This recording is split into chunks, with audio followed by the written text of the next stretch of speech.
Hello everyone, once again welcome on the Pahal classes.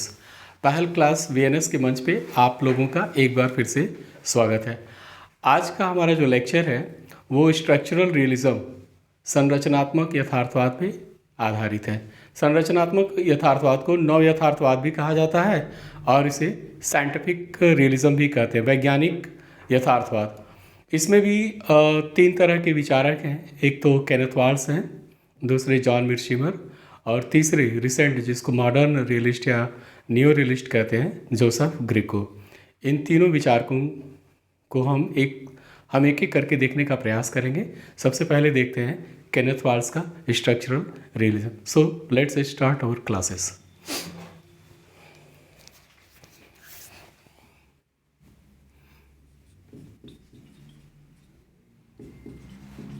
Structural realism, इसको बोलते हैं संरचनात्मक यथार्थवाद। संरचनात्मक यथार्थवाद या और नियो रियलिज्म, नव यथार्थवाद और साइंटिफिक रियलिज्म। साइंटिफिक रियलिज्म, संरचनात्मक यथार्थवाद, नव यथार्थवाद। नव यथार्थवाद का मतलब एकदम नया यथार्थवाद नहीं है, पुराने यथार्थवाद को मॉडिफाई किया है। पुराने मतलब क्लासिकल रियलिज्म को, शास्त्रीय यथार्थवाद जो हांस मार्गेनथाउ का था उसको जो है ये यथार्थवाद मॉडिफाई करता है, इसलिए ये नियो कहलाया। बताया था ना कि थियरी में क्या होता है, जैसे जो इंडक्शनिस्ट थियरी होती हैं, आगमनात्मक सिद्धांत होते हैं, उसमें समय परिस्थितियों के अकॉर्डिंगली मॉडिफाई करने की क्षमता होती है।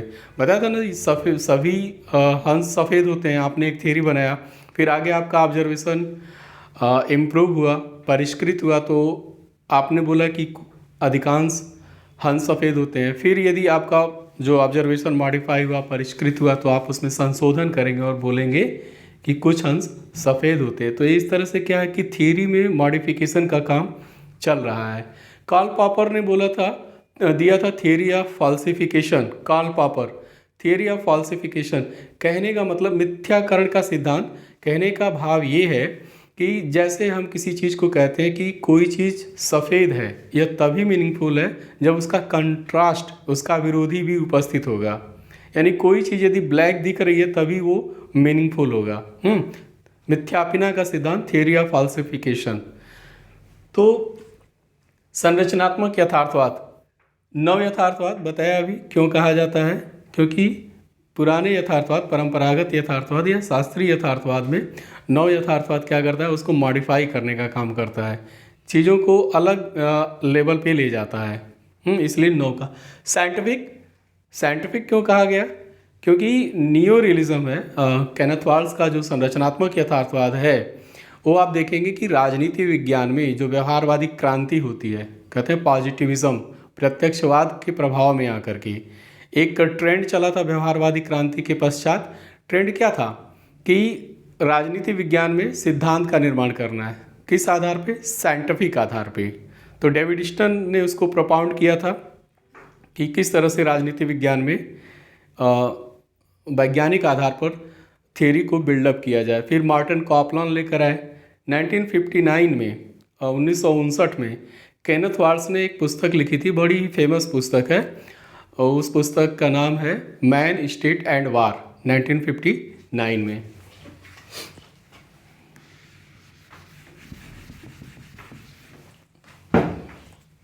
केनेथ वाल्स ने लिखा था,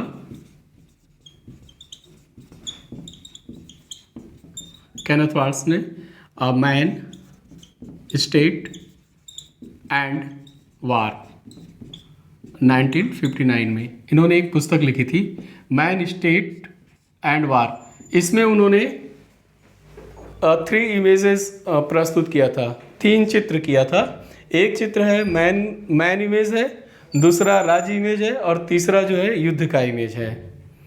लेवल ऑफ एनालिसिस, जैसे यदि आपसे ये पूछा जाए कि भारत और पाकिस्तान न्यूक्लियर टेस्ट क्यों किए, परमाणु परीक्षण क्यों किए, तो हांस जे मार्गेनथाउ का जो लेवल ऑफ एनालिसिस है वो जो है यूनिट लेवल एनालिसिस है या एक्टर लेवल एनालिसिस है। हांस मार्गेंथाउ कहेंगे कि भारत और पाकिस्तान दोनों जगह के जो सैन्य नेता हैं या जो सत्ता प्रतिष्ठान है, जो लीडरशिप है, वो निर्णय लेती है कि परमाणु परीक्षण होगा या नहीं। तो वो बोलेंगे कि जो एक्टर है, जो यूनिट लेवल एनालिसिस यानी स्टेट लेवल, राज्य के स्तर पे जो विश्लेषण करेंगे मार्गेंथाउ, एक्टर के स्तर पे जा करके कहते हैं ना। पॉलिटिक्स क्या होती है? पॉलिटिक्स वस्तुनिष्ठ नियमों से संचालित होती है जिसकी जड़ें मानव स्वभाव में हैं, और मानव स्वभाव कैसा? हमेशा एक जैसा रहा है, अपरिवर्तनशील है, अनचेंजिंग ह्यूमन बिहेवियर। तो भारत और पाकिस्तान परमाणु परीक्षण क्यों किए? क्योंकि नेताओं ने डिसाइड किया कि हमें परमाणु परीक्षण करना है। नेता कैसे हैं? पावर सीकिंग हैं, वो अपना मिलिट्री स्ट्रेंथ बढ़ाने की आकांक्षा रखते थे, इसलिए उन्होंने परमाणु परीक्षण किया। लेकिन केनेथ वाल्स उसका विश्लेषण दूसरे तरह से करते हैं। उनका विश्लेषण है सिस्टम लेवल एनालिसिस। कहते हैं कि structure of the international system, ये जो अंतर्राष्ट्रीय व्यवस्था की संरचना है, उस संरचना ही नेताओं या राज्य के व्यवहार को नियंत्रित करती है। अभी इसको आगे देखेंगे, स्ट्रक्चरल रियलिज्म पे आएंगे केनेथ वाल्स के, तो वहाँ पे समझने का प्रयास करेंगे कि किस तरह से स्ट्रक्चर अंतर्राष्ट्रीय राजनीतिक व्यवस्था का जो संरचना है, किस तरह से राज्य के या जो एक्टर हैं उनके व्यवहार को डिटरमिन करता है। यानी ये अंतर्राष्ट्रीय राजनीतिक व्यवस्था की संरचना थी जो भारत और पाकिस्तान को कंपेल किया, बाध्य किया कि वो परमाणु परीक्षण करें। एक्टर लेवल एनालिसिस नहीं है, यहाँ पे सिस्टम लेवल एनालिसिस है। तो कहने का भाव ये है कि 1959 में man, state and war Kenneth Waltz ने लिखा। उसके पहले मार्टिन कॉपलैंड का सिस्टम एनालिसिस था, व्यवस्था थियरी दिया था, जनरल सिस्टम थियरी जिसको बोलते हैं मार्टिन कैपलान, उनसे भी ये प्रभावित थे, व्यवहारवाद से भी प्रभावित थे। तो आगे चल करके 1979 में the theory of international politics, theory of international politics, Kenneth Waltz ने ये पुस्तक लिखी, काफ़ी फेमस रचना है। इसको बोलते हैं sea change. 1979 the theory of international politics, अंतर्राष्ट्रीय राजनीति के सिद्धांत, ये पुस्तक ही इन्होंने लिखा। उसमें रियलिज्म को जो एक्टर लेवल है, मैन लेवल है, वहाँ से यथार्थवाद के नियमों को शिफ्ट करके स्ट्रक्चर के लेवल पे ले जाते हैं। इसीलिए केनेथ वाल्स स्ट्रक्चरल एनालिसिस्ट कहा जाता है, संरचनात्मक यथार्थवादी कहा जाता है। कि जो यथार्थवाद के बुनियादी सिद्धांत हैं, नियम हैं, उनको वो मानव स्वभाव से उठा करके कहाँ ले जाते हैं? अंतर्राष्ट्रीय राजनीति की जो व्यवस्था है उसमें जो स्ट्रक्चर है वहाँ ले जाते हैं, शिफ्ट करते हैं। अच्छा, ये केनेथ वाल्स कहते हैं कि हांस मार्गेंथाउ का जो रियलिज्म है उसको साइंटिफिक नहीं कहा जा सकता। क्यों? क्योंकि वो ह्यूमन नेचर पे आधारित है, और ह्यूमन नेचर कैसा है? अनप्रिडिक्टेबल है। यानी पहले से आप कोई उसका व्याख्या नहीं कर सकते, उसका फ्यूचर में क्या व्यवहार होगा, आप पहले से उसकी भविष्यवाणी नहीं कर सकते। तो यदि आप भविष्यवाणी नहीं कर सकते, ह्यूमन नेचर में अनप्रिडिक्टेबिलिटी है, तो आप कैसे कोई एक सिद्धांत बिल्ड करेंगे, वो भी साइंटिफिक स्तर पे जा करके। So theory based on scientific understanding can not possible on human nature, because human nature is human nature which is unpredictable. So generalization is not possible. Inter theory is also not possible. Making theory on scientific ground is not possible. You can understand the point. ये कह रहे हैं कि मार्गेंथाउ का जो यथार्थवाद है वो मानव के स्वभाव पे आधारित है, और मानव का स्वभाव कैसा है आप पहले से उसके बारे में कुछ कह नहीं सकते।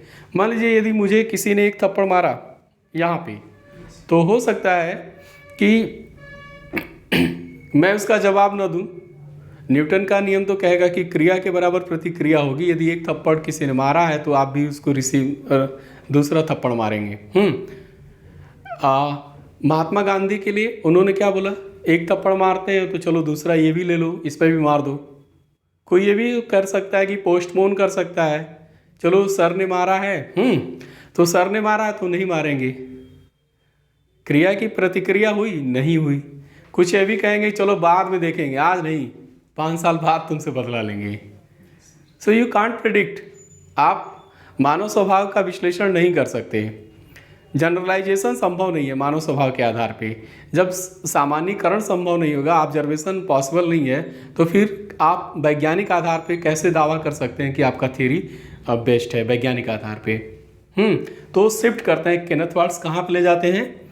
यथार्थवाद के जो नियम हैं उन नियमों को शिफ्ट करके स्ट्रक्चर के लेवल पे ले जाते हैं। Structure of the international society, structure of the international system. तो अब देखते हैं केनेथ वाल्ट्ज का स्ट्रक्चरल रियलिज्म है क्या। केनेथ वाल्ट्ज को मूलतः डिफेंसिव रियलिस्ट भी कहा जाता है। डिफेंसिव रियलिस्ट, सुरक्षात्मक यथार्थवादी। तो देखते हैं कि केनेथ वाल्ट्ज का स्ट्रक्चरल रियलिज्म है क्या।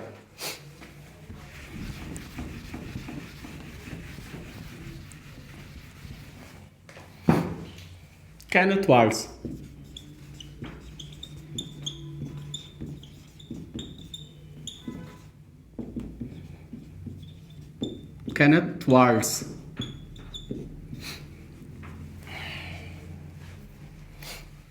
इंटरनेशनल सिस्टम,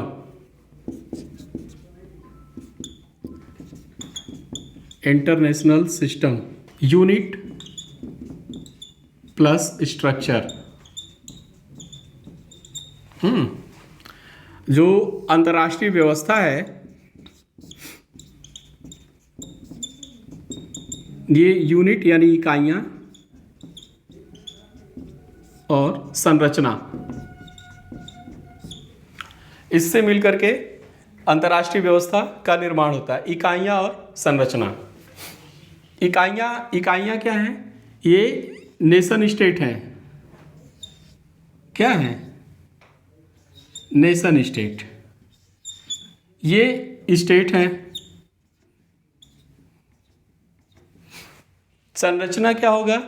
इन जो ये इकाइयां हैं अंतर्राष्ट्रीय राजनीति की, ये विभिन्न इकाइयों के बीच में इंटरेक्शन होगा, आपसी क्रिया प्रतिक्रिया होगी, एक दूसरे के साथ व्यवहार में आएंगे। जब एक दूसरे के साथ क्रिया प्रतिक्रिया करेंगे, इंटरेक्ट करेंगे, तो उससे स्ट्रक्चर का निर्माण होगा। स्ट्रक्चर।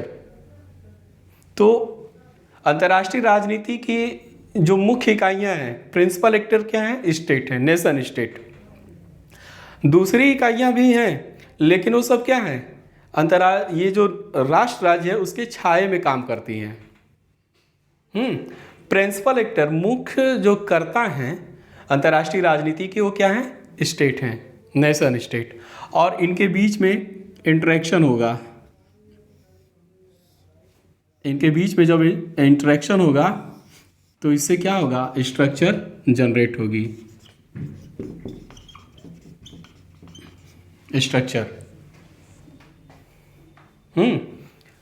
इंटरेक्शन, राष्ट्र राज्यों के बीच जो इंटरेक्शन होगा उससे स्ट्रक्चर जनरेट होगी, पैदा होगी, उससे स्ट्रक्चर निर्मित होगी। और जो अंतर्राष्ट्रीय व्यवस्था है, सिस्टम है, वो किससे निर्मित है? यूनिट्स और स्ट्रक्चर। यूनिट से ये डिफरेंट स्टेट्स हैं, और स्ट्रक्चर अभी बताया स्ट्रक्चर का निर्माण कैसे होता है। स्ट्रक्चर जो है दो तरीके से राज्यों के व्यवहार को नियंत्रित करता है। दो तरीके से। एक होता है सोशलाइजेशन ऑफ बिहेवियर, यानी जिस अंतर्राष्ट्रीय व्यवस्था में राष्ट्र राज्य कार्य करते हैं, उन राष्ट्र राज्यों के कार्यों को, उनके व्यवहार को ढाला जाता है। कहते हैं ना सोशलाइजेशन ऑफ बिहेवियर। जिस वातावरण में रहते हैं, वो वातावरण, जिस वातावरण में जिस तरह से इंटरेक्ट करते हैं, वो वातावरण ही राज्यों के व्यवहार को ढालता है। सोशलाइजेशन, जैसे आप परिवार में होते हैं तो परिवार आपको सोशलाइज करता है। स्कूल, कॉलेज, यूनिवर्सिटी, ये सब के सब क्या करते हैं? आपके व्यवहार का समाजीकरण करते हैं। और दूसरा है कंपटीशन, प्रतिस्पर्धा। तो आप देखिए कि स्ट्रक्चर जो है, एक तो राज्यों के व्यवहार को ढालता है, और दूसरा कंपटीशन की भावना, जो सिक्योरिटी डायलेमा है, उस सिक्योरिटी डायलेमा की वजह से राष्ट्र राज्य अपने हितों की सुरक्षा के लिए क्या करते हैं, एक दूसरे के साथ प्रतिस्पर्धा में लगे रहते हैं। प्रतिस्पर्धा कैसी? पावर पॉलिटिक्स की, शक्ति प्रतिस्पर्धा। तो ये दो तरीके से स्ट्रक्चर जो है राज्यों के व्यवहार को ढालता है, उन्हें नियंत्रित करता है। अब केनेथ वाल्स स्ट्रक्चर को तीन आधार पे तीन तरीके से परिभाषित भी करते हैं। स्ट्रक्चर की डिफिनेशन उन्होंने तीन आधार पे दिया है।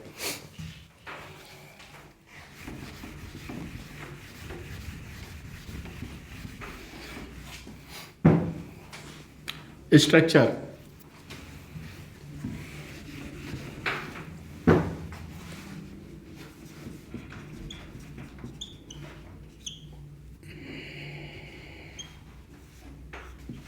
स्ट्रक्चर को केनेथ वाल्स तीन तरह से परिभाषित करते हैं, या कहते हैं कि जो स्ट्रक्चर है उसकी विशेषताएं तीन तरह से हैं। कैसे हैं? पहली चीज है,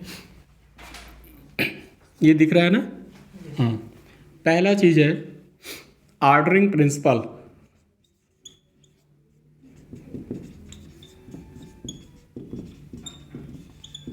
ऑर्डरिंग प्रिंसिपल। दूसरा है functional differentiation.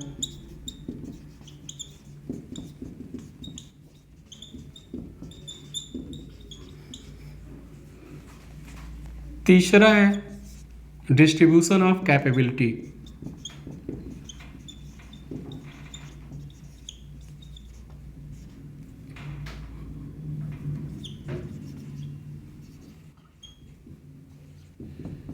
Distribution of capabilities, IES। यानी जो व्यवस्था है, जो प्रिंसिपल है, जो ऑर्डरिंग प्रिंसिपल है, उसके आधार पे स्ट्रक्चर को परिभाषित करते हैं। दूसरा फंक्शनल डिफरेंशिएशन, यानी जो कार्यात्मक अंतर है। फंक्शनल का मतलब कार्यात्मक या प्रकार्यात्मक अंतर। ऑर्डरिंग का मतलब है व्यवस्था,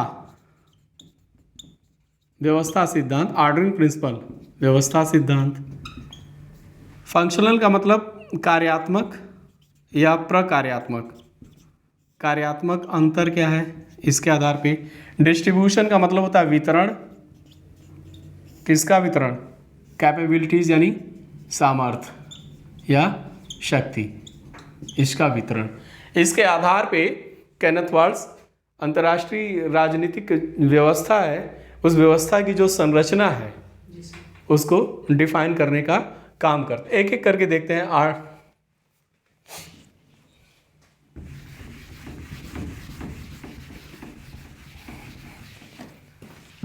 ऑर्डरिंग प्रिंसिपल।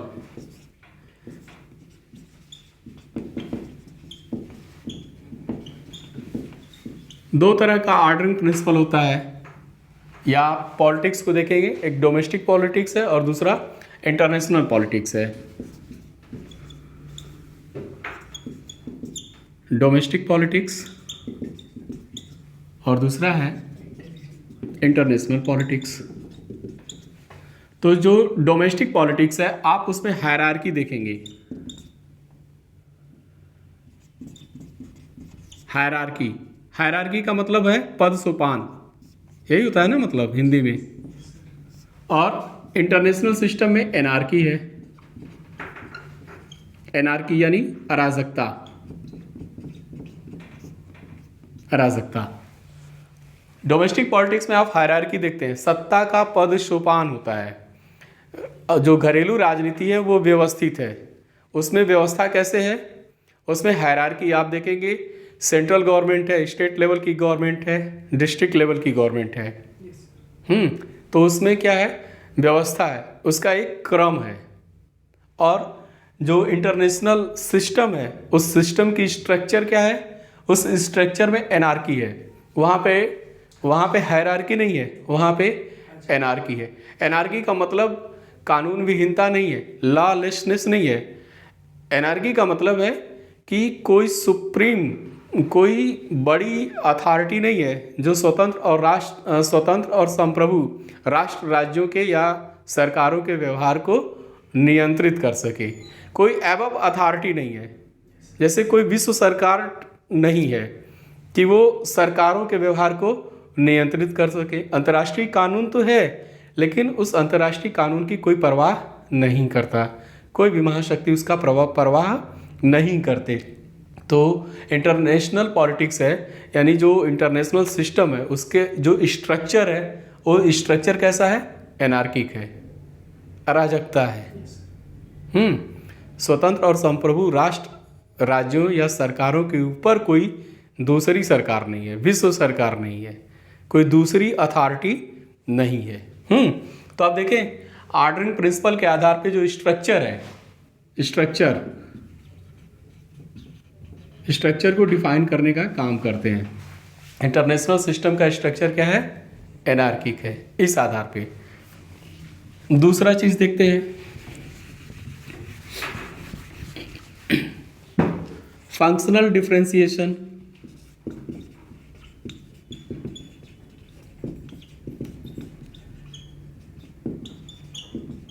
कार्यात्मक अंतर देखें, डोमेस्टिक पॉलिटिक्स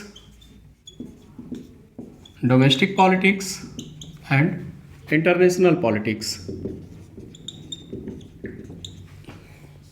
डोमेस्टिक पॉलिटिक्स में आप देखेंगे कि विभिन्न कार्यों को संपादित करने के लिए विभिन्न संस्थाएं हैं।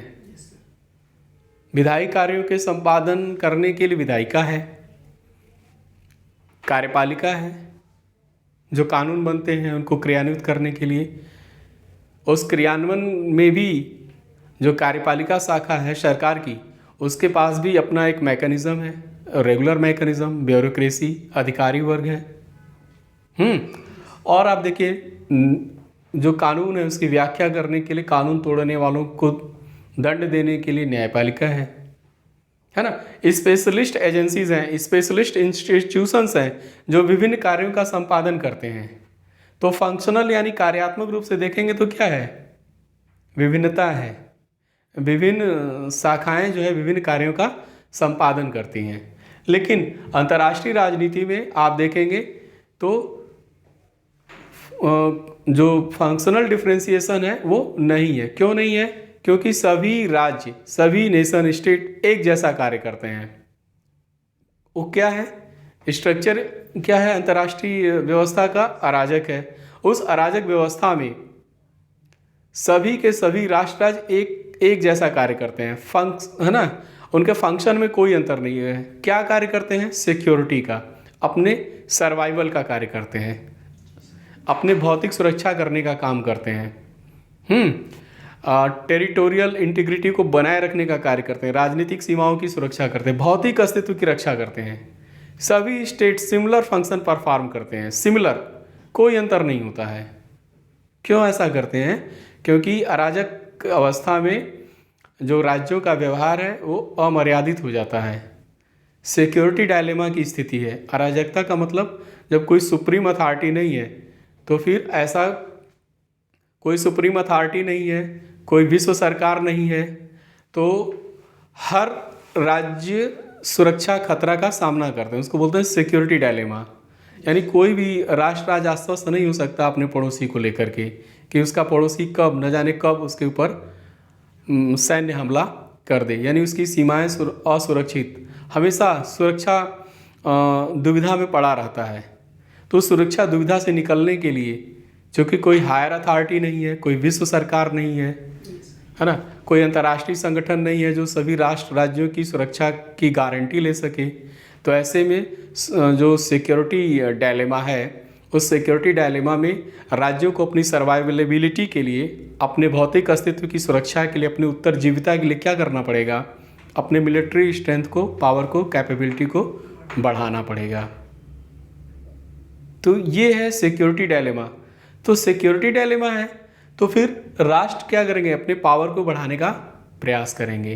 तो पावर क्या है? केनेथ वार्ड्स के लिए पावर एक साधन है और अल्टीमेट गोल क्या है? साध्य क्या है? सुरक्षा। इसीलिए ये सुरक्षात्मक यथार्थवादी हैं, डिफेंसिव रियलिस्ट। केनेथ वार्ड्स कैसे यथार्थवादी हैं? डिफेंसिव रियलिस्ट हैं। इसीलिए पावर राष्ट्र राज्य पावर चाहते हैं, किस लिए? सुरक्षा के लिए। तो केनेथ वार्ड्स का कहना है कि जो इंटरनेशनल सिस्टम का जो स्ट्रक्चर है उसकी दूसरी विशेषता क्या है? उसमें आप देखेंगे कि states perform similar action. Similar act करते हैं। उन राज्यों के बीच में कोई कार्यात्मक प्रकार्यात्मक विभिन्नता नहीं है। लेकिन घरेलू राजनीति में क्या है, आप देखते हैं कि विभिन्न कार्यों का संपादन करने के लिए विभिन्न एजेंसी हैं, विभिन्न संस्थाएं हैं। तीसरी चीज देखते हैं,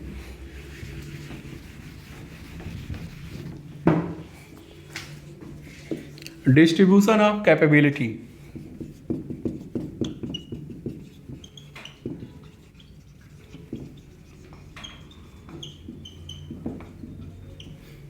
यानी सामर्थ्य का वितरण। सामर्थ्य का वितरण। अब आप देखिए इसमें क्या होता है, कार्यात्मक रूप से आप देखेंगे जैसे घरेलू राजनीति में, तो वहाँ पे क्या है, शक्ति का संकेंद्रण है नहीं, वहाँ पे शक्ति का क्या है, विकेंद्रण है। शक्ति वितरित है, अनइवन है। सरकार की यदि शक्ति को देखा जाए तो सरकार की शक्ति जो है 3 स्तरों पे वितरित है। विधायिका के स्तर पे है, कार्यपालिका के स्तर पे है, न्यायपालिका के स्तर पे है, ब्यूरोक्रेसी के स्तर पर भी है। आप देखिए वहाँ पे और देखेंगे सब विषय को लेकर तो केंद्र सरकार है, राज्य सरकार है, केंद्रीय सूची है, राज्य सूची है, समवर्ती सूची है। तो वहाँ पे जो शक्ति का वितरण है अनइवन है घरेलू राजनीति में। और इंटरनेशनल जो पॉलिटिक्स है वहाँ भी क्या है, डिस्ट्रीब्यूशन ऑफ कैपेबिलिटीज़ है। प्रिंसिपली सिद्धांततः सभी राष्ट्र राज्य कैसे हैं, संप्रभु हैं, सॉवरेन राइट रखते हैं। यानी बाह्य संप्रभुता और आंतरिक संप्रभुता दोनों को लेकर के उनका यदि लीगल स्टेटस देखा जाए फॉर्मली, तो सभी राज्य औपचारिक तरीके से क्या है, समान हैं। लेकिन शक्ति के मामले में, सामर्थ्य के मामले में क्या सभी राष्ट्र राज्य एक समान हैं? नहीं है। कुछ राष्ट्र राज्य ज़्यादा पावरफुल हैं, कुछ राष्ट्र राज्य ज़्यादा कैपेबल हैं, उनके पास ज़्यादा कैपेबिलिटी है। पावर का मतलब सिर्फ मिलिट्री पावर नहीं है। पावर का मतलब है कि अगर आपके पास मिलिट्री पावर है तो आप उसको एक्सरसाइज भी करते हैं कि नहीं, उस पावर का आप इस्तेमाल भी करते हैं कि नहीं। यदि आप पावर का इस्तेमाल करते हैं तब तो आप माना जाएगा कि आप पावरफुल हैं। जैसे भारत के पास पावर है, मिलिट्री पावर है, लेकिन भारत रेयरली उसका प्रयोग करता है। इसलिए अंतर्राष्ट्रीय राजनीति में चीन या अमेरिका या रसिया की तरह भारत हनक नहीं रखता, रेयरली इस्तेमाल करता है पावर का। यदि आपके पास पावर है तो आप तभी पावरफुल बनेंगे। सिर्फ शक्ति होने भर से आपसे शक्तिशाली नहीं हो जाएंगे, आपको उस शक्ति का प्रयोग करना होगा। विल, आपको इच्छा शक्ति दिखानी होगी। हमारी मोदी सरकार क्या करती है, जो करंट इंडियन गवर्नमेंट है, मोदी सरकार, विल है ना उसके पास कि पावर है तो हम जो है उसे श्रृंगारदानी में सजा के नहीं रखेंगे, उसका हम इस्तेमाल करेंगे, जब जब ज़रूरत होगी तब तब करेंगे। विल है ना। तो पावर होने भर से आप शक्तिशाली नहीं होंगे जब तक कि आप उस पावर का इस्तेमाल नहीं करेंगे, उसको एक्सरसाइज नहीं करेंगे, तब तक आप पावरफुल नहीं बनेंगे। तो पावर यानी यहाँ पे कैपेबिलिटी का मतलब है कि सिर्फ सैन्य शक्ति नहीं, आर्थिक पावर भी है, इकोनॉमिक पावर भी है, कल्चरल पावर भी है। यानी पावर जो है सिर्फ मिलिट्री पावर के बजाय पावर कुछ और है, कुछ और, यानी will to exercise of power. तो ये चीज़ें अब आप देखिए कैपेबिलिटीज़ के मामले में क्या सभी राज्य समान हैं? नहीं है। कुछ स्मॉल पावर हैं, कुछ मीडियम पावर हैं और कुछ सुपर पावर हैं। तो जो स्ट्रक्चर आप देखिए, जो इंटरनेशनल सिस्टम है, उस इंटरनेशनल सिस्टम का जो स्ट्रक्चर है, स्ट्रक्चर की 3 विशेषताएं उभर के आई। ऑर्डरिंग प्रिंसिपल के मामले में क्या है, स्ट्रक्चर कैसा है, एनार्की है, एनार्किकल है। फंक्शनल डिफरेंशिएशन के स्तर पे क्या है स्ट्रक्चर में, all states perform similar action, similarity है ना, सिमिलर, वहाँ पे कोई अंतर नहीं है। और तीसरा जो है डिस्ट्रीब्यूशन ऑफ कैपेबिलिटीज़, इस स्तर पे आप देखेंगे तो स्ट्रक्चर की कैसी क्या विशेषता उभर के आ रही है कि ऑल स्टेट इक्वल नहीं है। औपचारिक तरीके से सिद्धांत के स्तर पे कि सभी राष्ट्र राज्य स्वतंत्र और संप्रभु हैं सिद्धांततः, लेकिन आप देखेंगे जो कैपेबिलिटीज़ है उसके उसके उस स्तर पे सभी राष्ट्र राज्य समान नहीं है। कुछ छोटे पावर हैं, कुछ मध्यम पावर हैं और कुछ सुपर पावर हैं। केनेथ वार्ड्स का कहना है कि जो मैग्नीट्यूड ऑफ पावर होता है, magnitude of power, magnitude of power, magnitude का मतलब साइज, मैग्नीट्यूड माने साइज, पावर साइज कितनी बड़ी है ना, इतनी बड़ी है या इतना बड़ा है, इतना बड़ा है या पूरा बहुत बड़ा, पावर का मैग्नीट्यूड कैसा है। और मैग्नीट्यूड ऑफ पावर डिसाइड करता है जो अंतर्राष्ट्रीय व्यवस्था है, इंटरनेशनल सिस्टम है, उसका शेप कैसा होगा। यदि पावर एक जगह केंद्रित है तो इंटरनेशनल सिस्टम है, अंतर्राष्ट्रीय व्यवस्था है, वो कैसी होगी, एक ध्रुवी होगी।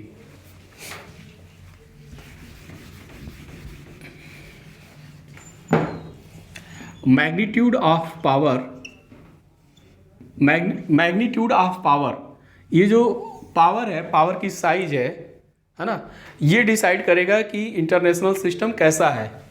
यदि पावर एक जगह पे केंद्रित है पूरा का पूरा इंटरनेशनल सिस्टम में, तो वो सिस्टम जो इंटरनेशनल सिस्टम है वो कैसा होगा, यूनिपोलर होगा। और यदि मैग्नीट्यूड ऑफ पावर का डिवीज़न है, वितरित है दो सुपर पावर्स के बीच में, तो इंटरनेशनल सिस्टम कैसा हो जाएगा, बाईपोलर, बाईपोलर, द्विध्रुव। शीत युद्ध के दौर में इंटरनेशनल सिस्टम कैसा था, बाईपोलर था। मैग्नीट्यूड ऑफ पावर आप देखेंगे दो थे, दो सुपर पावर थे, यूएसएसआर और यूएसए। और यदि मैग्नीट्यूड ऑफ पावर जो साइज है वो कई बड़े राष्ट्र राज्य में, यहाँ छोटे कमजोर राष्ट्र राज्यों की बात नहीं हो रही है, बड़े जो पावर में, पावर साइज में ज़्यादा बड़े, उनकी बात हो रही है। तो यदि 5-6 राष्ट्र राज्यों में वितरित है वो सामर्थ्य, कैपेबिलिटीज़, तो फिर इंटरनेशनल सिस्टम कैसा हो जाएगा, मल्टीपोलर, मल्टीपोलर। आ रहा है ना, समझ में आ रहा है ना। मल्टीपोलर यानी इंटरनेशनल जो सिस्टम है, इसकी जो शेप है किस पे आधारित है, मैग्नीट्यूड ऑफ पावर पे। अंतर्राष्ट्रीय व्यवस्था कैसी होगी, यह डिसाइड होगा मैग्नीट्यूड ऑफ पावर से, कि यूनिपोलर होगी कि बाईपोलर होगी कि मल्टीपोलर होगी। केनेथ वार्ड्स का मानना है कि जो बाईपोलर इंटरनेशनल सिस्टम है वो ज़्यादा स्टेबल है। क्यों ज़्यादा स्टेबल है, क्योंकि इसमें शक्ति के या क्षमता के दो केंद्र हैं, दो सेंटर हैं, दो ध्रुव हैं, दो पोल हैं, यूएसए और यूएसएसआर, और दोनों एक दूसरे को क्या कर रहे हैं, संतुलित किए हुए हैं, बैलेंस ऑफ पावर है ना। यूएसए एंड यूएसएसआर, ये नेटो, और ये क्या है, वार्सा पैक्ट है ना। दोनों क्या किए थे, एक दूसरे की शक्ति को संतुलित किए हुए थे, इसलिए जो द्विध्रुवी विश्व व्यवस्था थी वो ज़्यादा स्टेबल थी बजाय यूनिपोलैरिटी या मल्टीपोलैरिटी के। ये व्यवस्था जो है सबसे ज़्यादा अस्थाई है, टिकाऊ है।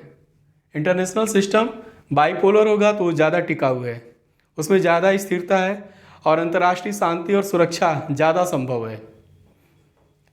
शीत युद्ध के दौर में आप देखिए इंटरनेशनल सिस्टम बाईपोलर था, दो ध्रुव थे, यूएसए और यूएसएसआर, शक्ति संतुलन था, है ना। कहते हैं कि दोनों के पास परमाणु बम था, एटम बम था, और शक्ति संतुलन बताया ना, deterrence of balance, balance of deterrence, आतंक का संतुलन था। परमाणु बमों की उपस्थिति ने दोनों महाशक्तियों को क्या किया था, संतुलित कर दिया था, आतंक का संतुलन था। तो केनेथ वार्ड्स कहते हैं कि अंतर्राष्ट्रीय शांति और अंतर्राष्ट्रीय सुरक्षा, या जो राज्य हैं अपने भौतिक अस्तित्व की सुरक्षा चाहते हैं, वो कैसे पॉसिबल है, तो वो बैलेंस ऑफ पावर में जाएंगे, या तो इस पोल के शरण में जाएं इधर, या तो इधर चले जाएं अलायंस में, तो अपनी सुरक्षा कर लेंगे। और केनेथ वाल्स ने कहा कि जो द्विध्रुवी विश्व व्यवस्था है वो ज़्यादा टिकाऊ है, ज़्यादा स्टेबल है, और अंतर्राष्ट्रीय व्यवस्था जो बाईपोलर है वो क्या करेगी, इंटरनेशनल पीस और इंटरनेशनल सिक्योरिटी को बढ़ावा देगी। शीत युद्ध से पहले जो वेस्टफेलियन वर्ल्ड ऑर्डर है, इंटरनेशनल सिस्टम कैसा था, मल्टीपोलर था। मैग्नीट्यूड ऑफ जो पावर था वो कई जगह क्या था, डिस्ट्रीब्यूशन था, पावर का डिस्ट्रीब्यूशन था। मल्टीपोलर उसमें आप देखेंगे कि कई राष्ट्र राज्य थे, एक तरफ ब्रिटेन था, फ्रांस था, स्पेन था, पुर्तगीज थे, है कि नहीं है। तो वो सब एक मल्टीपोलरिटी को जनरेट कर रहे थे, और वो आप देखेंगे वो ज़्यादा अनस्टेबल था। वो वेस्टफेलियन वर्ल्ड ऑर्डर जो इंटरनेशनल सिस्टम था वो अनस्टेबल था, बाईपोलरिटी से ज़्यादा अस्थिरता वहाँ पे थी। और आप देखिए कि 1990 के बाद जब यूएसएसआर कोलैप्स होता है, उसका विखंडन हो जाता है, सोवियत संघ टूट जाता है, तो कुछ समय तक क्या था, यूनिपोलर था। पूरा पावर, इंटरनेशनल पावर जो था वो कहाँ था, यूएसए के पास केंद्रीकृत हो गया। तो कुछ समय तक तो यूनिपोलर हो गया था, लेकिन अभी जो है मल्टीपोलैरिटी की टेंडेंसी देखी जा रही है ना, कि चलो इसमें कई ध्रुव हैं, यूएसए तो है ही है, रसिया भी है, चाइना भी है, इंडिया के पास भी सामर्थ्य है मल्टीपोलैरिटी की। और जोसेफ नाई का 3 डायमेंशनल चेस बोर्ड मॉडल मैंने बताया, पोलैरिटी की ही बात कर रहा था ना वो। 3 डायमेंशन मतलब बताया था ना कि सैन्य दृष्टि से देखेंगे तो आपको जो इंटरनेशनल सिस्टम है यूनिपोलर दिखेगा। इकोनॉमिक दृष्टि से देखेंगे तो इंटरनेशनल सिस्टम आपको कैसा दिखेगा, मल्टीपोलर। सैन्य दृष्टि से यूएसए, उसका मुकाबला कोई नहीं कर सकता। आर्थिक दृष्टि से मल्टीपोलर है, यूएसए है, रसिया है, चाइना है, जापान है, इंडिया है, ब्राज़ील है और जर्मनी है। ये सब क्या है, मल्टीपोलरिटी बना रहे हैं। और सोशल दृष्टि से देखेंगे, सामाजिक स्तर पे, तो आपको कोई पोल नहीं दिखेगा। इंटरनेशनल सिस्टम वहाँ पे कैसे दिखेगी, डिफ्यूज्ड है, मिल गई है। वर्ल्ड इकोनॉमिक फोरम में कहा जा रहा है कि international system now becomes multi conceptual. उसमें एक धारणाएं नहीं, कई धारणाएं काम कर रही हैं। तो केनेथ वाल्स का कहना है कि जो बाइपोलर इंटरनेशनल सिस्टम है, जो इंटरनेशनल ऑर्डर बाइपोलर है, वो ज़्यादा स्टेबल है। और चूँकि उसमें क्या होता है, क्यों स्टेबल है, क्योंकि मैग्नीट्यूड ऑफ पावर 2 जगह वितरित हो जाती है, 2 पोल का निर्माण होता है। एक तरफ है यूएसए, दूसरी तरफ है यूएसएसआर, और दोनों एक दूसरे की शक्ति को क्या किए हैं, संतुलित किए हुए हैं। बैलेंस ऑफ डेटरेंस है परमाणु बम के कारण। तो इसमें आप देखिए राज्यों के अस्तित्व की सुरक्षा हो जाएगी ना। इस खेमे में रहेंगे तब भी होगी, या इस खेमे में जाएंगे तब भी होगी। लेकिन आपको जान के आश्चर्य होगा कि केनेथ वाल्स ने कहा कि बाईपोलर जो वर्ल्ड ऑर्डर है वो स्टेबल है, और इसको बनाए रखने में महाशक्तियों के अपने हित हैं। यदि इस इंटरनेशनल सिस्टम को बनाए रखते हैं यूएसए और यूएसएसआर, तो इसमें उन्हीं का भला है। और कहा कि दोनों महाशक्तियों के बीच में हमेशा युद्ध जैसी स्थिति बनी रहेगी, और युद्ध जैसी स्थिति यानी सिक्योरिटी डायलेमा का कंडीशन रहेगा, तो ये जो बाईपोलैरिटी है वो और ज़्यादा मजबूत होगी। लेकिन युद्ध जैसे हालात के बजाय आप देखिए 1990 से पहले कौन, गोर्बाचोव, उन्होंने पेरेस्ट्रोइका और ग्लासनोस्त की पॉलिसी लेकर आए। गोर्बाचोव यूएसएसआर के जो प्रेसिडेंट थे, तो उस नीतियों का परिणाम क्या हुआ कि सोवियत संघ टूट गया। तो इसमें युद्ध ने एक पोल को समाप्त नहीं किया। तो इसकी व्याख्या जो है ना, यानी केनेथ वाल्स तो बता रहे थे कि स्टेबल है, युद्ध बहुत बड़ा युद्ध जैसा हालात होगा तभी ये इस व्यवस्था में चेंज आएगी। तो उस तरह का कोई तो युद्ध हुआ नहीं। व्यवस्था पोलैरिटी कैसे चेंज होती है, कोई बहुत बड़ा पावर, मैग्नीट्यूड ऑफ पावर में बहुत बड़ा परिवर्तन होगा, या युद्ध होंगे, तब जा कर के जो है सिस्टम चेंज होगा। लेकिन 1990 में क्या हुआ, कोई युद्ध तो नहीं हुआ सुपर पावर के बीच में, फिर भी बाइपोलैरिटी कोलैप्स कर गई, तो इसका वो इंटरप्रिटेशन नहीं कर पाए। यानी स्ट्रक्चरल रियलिस्ट जो रियलिज्म है केनेथ वाल्स का, उसकी व्याख्या नहीं कर सका कि क्यों ऐसा हुआ। फिर आप देखेंगे इसी में आगे चल कर के नियो लिबरल इंस्टीट्यूशनलिस्ट नव उदारवादी संस्थावादियों का प्रभुत्व तभी आगे चल कर के वो डोमिनेट करने लगे। फिर उनको काउंटर किया जोसेफ ग्रीको ने। अभी देखेंगे कि आगे चल कर के जॉन मिर्शिमर, अभी इसके बाद पढ़ाएंगे केनेथ वाल्स के बाद, तो मिर्शिमर के बाद जोसेफ ग्रीको। तो आप ये समझिए कि जो इंटरनेशनल सिस्टम है वो कैसे बनता है, यूनिट्स, प्रिंसिपल पार्ट्स जो हैं, और दूसरा स्ट्रक्चर की ये विशेषताएं हैं।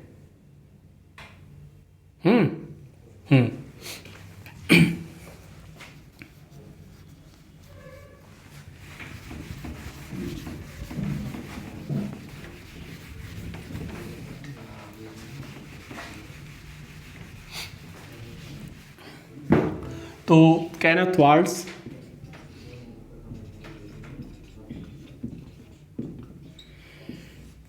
का स्ट्रक्चरल रियलिज्म समझ में आ गया? हाँ, और यह भी आप लोगों ने समझा कि केनेथ वाल्स को डिफेंसिव रियलिस्ट क्यों कहा जाता है। क्यों कहा जाता है डिफेंसिव रियलिस्ट? पावर की बात करते हैं, लेकिन पावर क्या है? साधन है।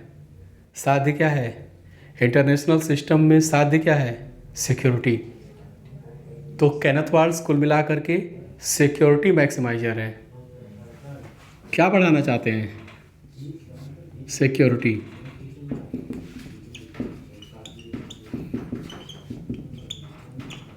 केनेथ वाल्स सिक्योरिटी मैक्सिमाइजर, सुरक्षा मैक्सिमाइजर मतलब बढ़ाने वाला ना, सुरक्षा बढ़ाने वाला। सिक्योरिटी मैक्सिमाइजर है। वहीं पे आप जॉन मिर्शिमर को देखेंगे तो वो क्या हो जाते हैं? Power maximiser. और केनेथ वाल्स सिक्योरिटी मैक्सिमाइजर। तो केनेथ वाल्स का जो संरचनात्मक यथार्थवाद है उसको सुरक्षात्मक यथार्थवाद कहा जाता है। जॉन मिर्शिमर का जो स्ट्रक्चरल रियलिज्म है उसको आक्रामक यथार्थवाद या ऑफेंसिव रियलिज्म बोला जाता है। अभी मिर्शिमर जब पढ़ाएंगे तो वहाँ पे वो क्लियर हो जाएगा। आई होप कि आप लोगों को केनेथ वाल्स का संरचनात्मक यथार्थवाद समझ में आ गया होगा। इसी लेक्चर में देखने का प्रयास करेंगे जॉन मिर्शिमर, वो भी स्ट्रक्चरल रियलिस्ट हैं, उनको भी देखते हैं। इसमें केनेथ वाल्स में एक चीज़ और समझने की है, वो ये है कि आप देखिए केनेथ वाल्स का जो नव यथार्थवाद है वो किन परिस्थितियों की उपज है। आपको पहले ही बताया कि उन्होंने जो पुस्तक लिखा the theory of international politics 1979 में लिखा था। तो 1979, इसके पहले क्या हो रहा था ये देखिए। 1962 का जो क्यूबन मिसाइल क्राइसिस होता है, उसके बाद दोनों महाशक्तियों ने डिसाइड किया कि तनाव शैथिल्य करेंगे, तनाव में शिथिलता लाने का काम करेंगे। तो आप देखिए बहुत से सैन्य संधियाँ किए, निशस्त्रीकरण की संधियाँ, साल्ट 1 साल्ट 2 इस तरह की संधियाँ आई, एनपीटी भी आगे बढ़ाया गया। तो संबंधों में जो तनाव का दौर था वो तनाव का दौर जो है, तनाव क्या हुआ? कम होने लगा। और अंतर्राष्ट्रीय संधियाँ हो रही थी, अंतर्राष्ट्रीय संगठन भी बन रहे थे। तो फिर नव उदारवादी जो उदारवाद हैं, उन जो नव उदारवादी सिद्धांत है अंतर्राष्ट्रीय राजनीति की घटित घटनाओं की व्याख्या करने में वो ज़्यादा सक्षम साबित हो रहे थे। तो जो रियलिज्म का विजडम था उसको चैलेंज किया नव उदारवादियों ने कि भाई आप कहते हैं कि अंतर्राष्ट्रीय राजनीति में संघर्ष है, युद्ध की स्थिति है, लेकिन यहाँ तो ऐसा नहीं है। अंतर्राष्ट्रीय राजनीति में राष्ट्र राज्य एक दूसरे के साथ कोऑपरेट कर रहे हैं, सहयोग कर रहे हैं। उसका प्रमाण क्या है? देखिए, अंतर्राष्ट्रीय संधियाँ हो रही हैं राज्यों के बीच में सहयोग को बढ़ाने के लिए। अंतर्राष्ट्रीय संस्थाएँ, चाहे वो ग्लोबल इंस्टीट्यूशंस हो, चाहे वो रीजनल इंस्टीट्यूशंस हो, उसका भी फॉर्मेशन हो रहा है। तो ये सब कहीं न कहीं संघर्ष और विरोध के बजाय कहाँ पे है? सहयोग की ओर जा रहा है। अंतर्राष्ट्रीय राजनीति का संचालन किधर है? शक्ति राजनीति के बजाय किधर है? शांति की ओर है, सहयोग की ओर है, प्रॉस्पेरिटी की ओर है। तो एक बार फिर से क्या हुआ, तनाव शैथिल्य के पीरियड में एक बार फिर से रियलिज्म के विवेक को उसके रेलिवेंस को क्वेश्चन मार्क किया नौ उदारवादियों ने, है ना। तो उसका जवाब केनेथ वाल्स का थ्योरी ऑफ इंटरनेशनल पॉलिटिक्स आया। और आप देखें 1979 जो तनाव शैथिल्य है वो दौर समाप्त होता है और फिर से शीत युद्ध शुरू हो जाता है। सोवियत संघ और अमेरिका के बीच में फिर से शीत युद्ध शुरू होता है। उसको नौ शीत युद्ध भी कहा गया।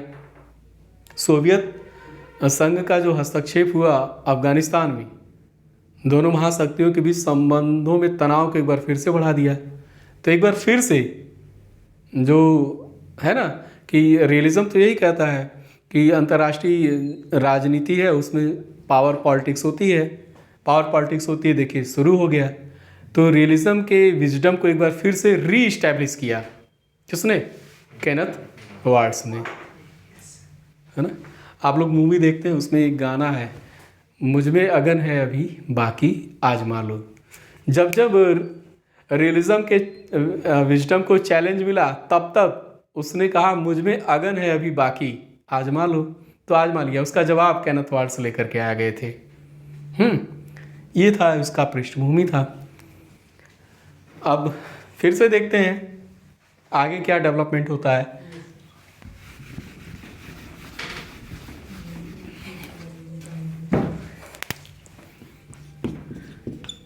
John J मीरशीमर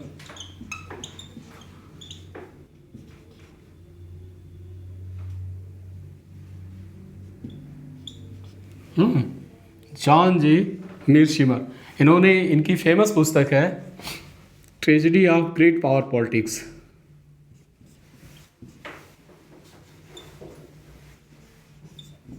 tragedy of great power politics 2001 में। ट्रेजेडी का मतलब क्या होता है? त्रासदी, है ना। दिलीप कुमार को ट्रेजेडी किंग माना जाता था ना। दिलीप कुमार की आप मूवी देखेंगे तो उसमें ट्रेजेडी किंग थे। शाहरुख खान को बादशाह कहा जाता है ना। भाईजान सलमान खान, दबंग अजय देवगन और खिलाड़ी, हाँ Akshay Kumar. Tragedy of great power politics. ये ट्रेजेडी क्या है? ग्रेट पावर यानी बड़े, जो बड़ी शक्तियां हैं उससे रिलेटेड है ये ट्रेजेडी। उसको देखेंगे। देखिए मीरशीमर का कहना है कि war is inevitable between status quoist and revisionist power and that is the tragedy of great power. यानी जो स्टेटस कोइस्ट पावर है और जो रिविजनिस्ट पावर है, इनके बीच में युद्ध हमेशा, युद्ध की स्थिति हमेशा बनी रहती है। वार क्या है? अवश्यंभावी है। और यही ग्रेट पावर पॉलिटिक्स की ट्रेजेडी है। ट्रेजेडी क्यों है? जॉन मीरशीमर हेजेमोन बनने की बात करते हैं। हेजेमोनी कि कोई एक शक्ति हो जो दुनिया भर में अपने वर्चस्व को फैला ले, और कहते हैं कि ग्लोबल हेजेमोन पॉसिबल नहीं है। आप जैसे ही स्टेटस कोइस्ट होंगे, दूसरा कोई आ जाएगा रिविजनिस्ट बन करके आपकी व्यवस्था को चैलेंज करेगा। तो यही है ना। तो यानी ग्लोबल हेजेमोन पॉसिबल नहीं है। आप बहुत करेंगे, रीजनल हेजेमोन बनेंगे। तो आप विश्व स्तर के जब हेजेमोन दादा नहीं बन सकते तो क्षेत्रीय स्तर के ही बनेंगे। तो जब क्षेत्रीय स्तर पे होगा तो वार होगा, युद्ध की स्थितियां बनेंगी। तो एक स्टेटस कोइस्ट है, जो व्यवस्था जो चली आ रही है उसको बनाए रखने में जिसका इंटरेस्ट है, हित है, और दूसरा उस दूसरे का हित उस व्यवस्था को बदलने में है। अमेरिका जो लिबरल वर्ल्ड ऑर्डर चला आ रहा है उसको बनाए रखना चाहता है क्योंकि उसमें उसके हित सधते हैं, है ना। और चाइना उस व्यवस्था को क्या करना चाह रहा है? बदलना चाहता है, रिविजनिस्ट करना चाहता है। तो इसीलिए, और इसमें ग्लोबल हेजेमोन न तो अमेरिका बन सकता है और न ही चाइना बन सकता है। तो इसलिए दोनों शक्तियों के बीच में क्या होगा? वार अवश्यंभावी है। और यही क्या है? ग्रेट पावर पॉलिटिक्स की त्रासदी यही है। त्रासदी मतलब आप ग्लोबल हेजेमोन नहीं बन सकते तो फिर आप युद्ध में फंस जाएंगे, ट्रैप हो जाएंगे। जॉन मिर्शिमर। देखते हैं इनकी चीज़ों को।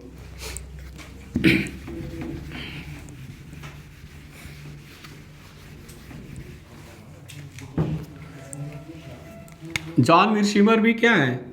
संरचनात्मक यथार्थवादी हैं। जॉन मिर्शिमर भी संरचनात्मक यथार्थवादी हैं। इसका मतलब है कि केनेथ वाल्ट्ज का जो स्ट्रक्चर एनालिसिस है, उन्होंने जो बताया, स्ट्रक्चर की 3 विशेषताएं बताई कि नंबर 1 एनार्की, नंबर 2 कि इंटरनेशनल सिस्टम में जो यूनिट्स हैं, प्रिंसिपल एक्टर्स हैं, सिमिलर एक्ट को परफॉर्म करते हैं, यानी फंक्शनल डिफरेंशिएशन नहीं है। और तीसरी चीज़ बताया डिस्ट्रीब्यूशन ऑफ कैपेबिलिटीज़। तो यानी जो मेथड है, मेथोडोलॉजी है, केनेथ वाल्ट्ज से मिर्शिमर सहमत हैं। लेकिन ये जो इंटरनेशनल सिस्टम का जो इम्प्लीकेशन है, स्ट्रक्चर का जो इम्प्लीकेशन है, वो उस इम्प्लीकेशन को लेकर के मिर्शिमर सहमत नहीं है। स्ट्रक्चर का जो इम्प्लीकेशन है, उसका जो निहितार्थ है ना, उसको लेकर के वाल्ट्ज और मिर्शिमर अलग हो जाते हैं। इन दोनों में अंतर आता है। देखिए क्या है स्ट्रक्चर।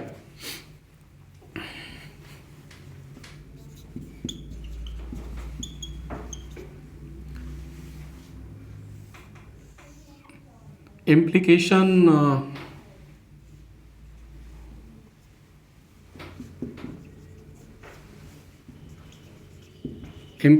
फर्स्ट,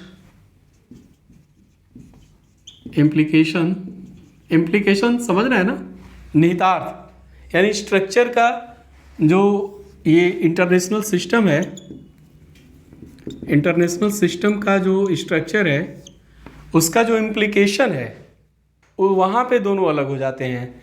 तो ये मान लीजिए ये वाल्ट्ज हैं, केनेथ वाल्ट्ज, ये क्या हो जाते हैं? इम्प्लीकेशन, यानी जो संरचना है, उस संरचना का निहितार्थ यानी संरचना के दबाव के वजह से वाल्ट्ज क्या हो जाते हैं? डिफेंसिव हो जाते हैं। कैसे हो जाते हैं? डिफेंसिव। कहते हैं कि जो इंटरनेशनल सिस्टम का स्ट्रक्चर है, वो राज्यों के व्यवहार को कंपेल करता है, बाध्य करता है। तो चाहे ये पंडित नेहरू हो, इंदिरा गांधी हो, अटल बिहारी वाजपेयी हो, या फिर नरेंद्र मोदी हो, सबकी फॉरेन पॉलिसी कैसी होगी? एक जैसी होगी।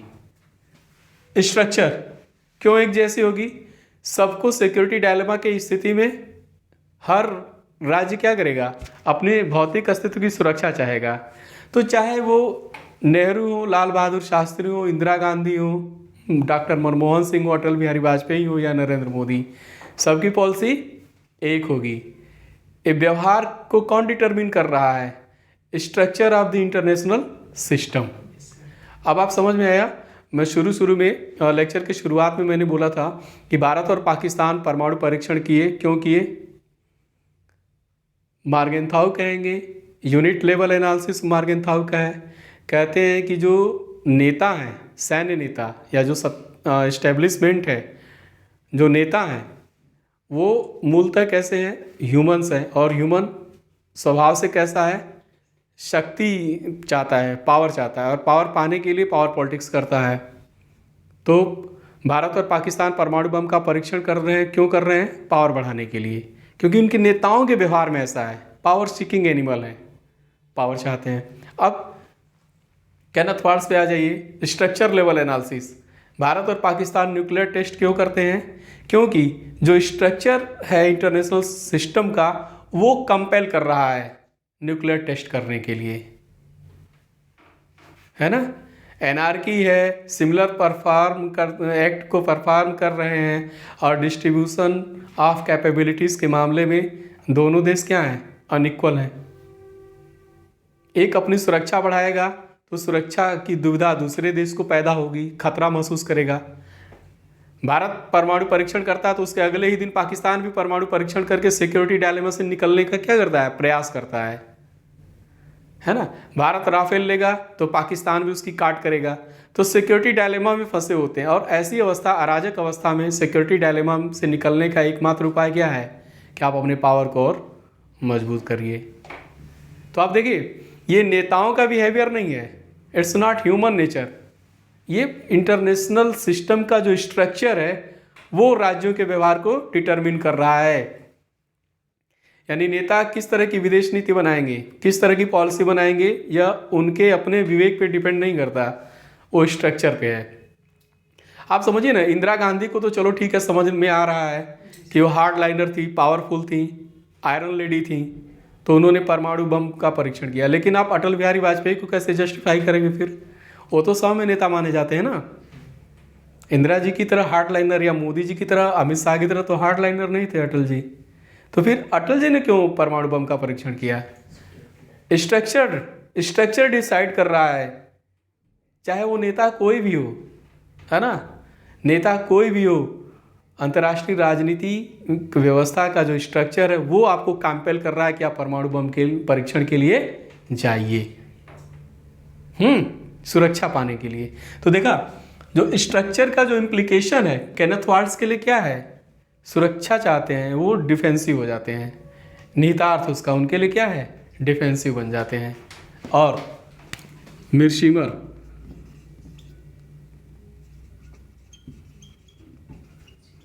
मिरशिमर देखिए क्या हो जाते हैं? ऑफेंसिव हो जाते हैं, है ना। मिरशिमर ऑफेंसिव कैसे होते हैं अभी स्पष्ट करेंगे, बस आप इतना ध्यान रखिए, ये ऑफेंसिव हो जाते हैं, आक्रामक, है ना। स्टेट बिहेवियर, स्ट्रक्चर जो है आपको पॉलिसी के लिए कोई चॉइस नहीं छोड़ता है। स्ट्रक्चर जो है डिटरमिन करेगा कि आपकी पॉलिसी कैसे बनेगी, राज्यों की नीतियाँ कैसी होंगी, है ना। अब जैसे आप देखिए केनेथ वाल्ट्ज को याद कीजिए, तो कहता है कि स्टेट सिमिलर एक्शन परफॉर्म करते हैं, तो फिर राज्यों के बीच में अंतर क्या है? कोई नहीं, लेकिन डिस्ट्रीब्यूशन ऑफ कैपेबिलिटीज़ के मामले में राज्यों की शक्तियों के मामले में अंतर है ना। तो ये देखिए, तो ऑफेंसिव हो जाते हैं, यानी स्टेट बिहेवियर जो है डिसाइड होता है स्ट्रक्चर के थ्रू। स्टेट बिहेवियर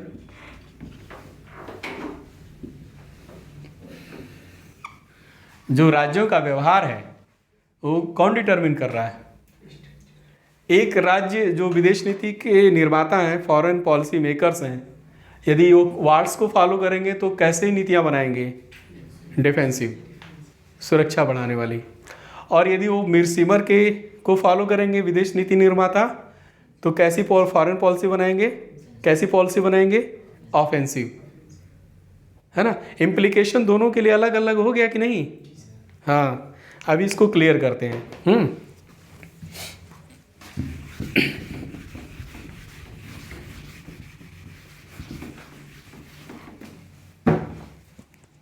पहला जो स्ट्रक्चर है,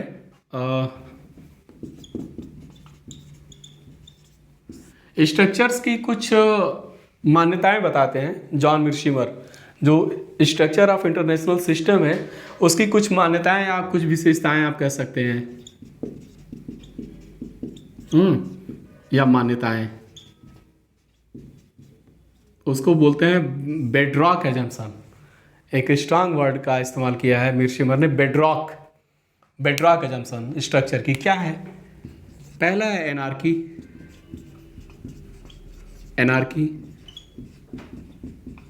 यहाँ पे सहमत है केनेथ वाल्ट्ज से, मिरशिमर सहमत है, yes, structure of international system is anarchical. यहाँ तो समझ में आ रहा है ना। एनार्किकल है, यहाँ पे सहमत है। दूसरा है, कहते हैं कि स्टेट हैं वो ऑफेंसिव मिलिट्री कैपेबिलिटी रखते हैं। ऑफेंसिव मिलिट्री कैपेबिलिटी, ऑफेंसिव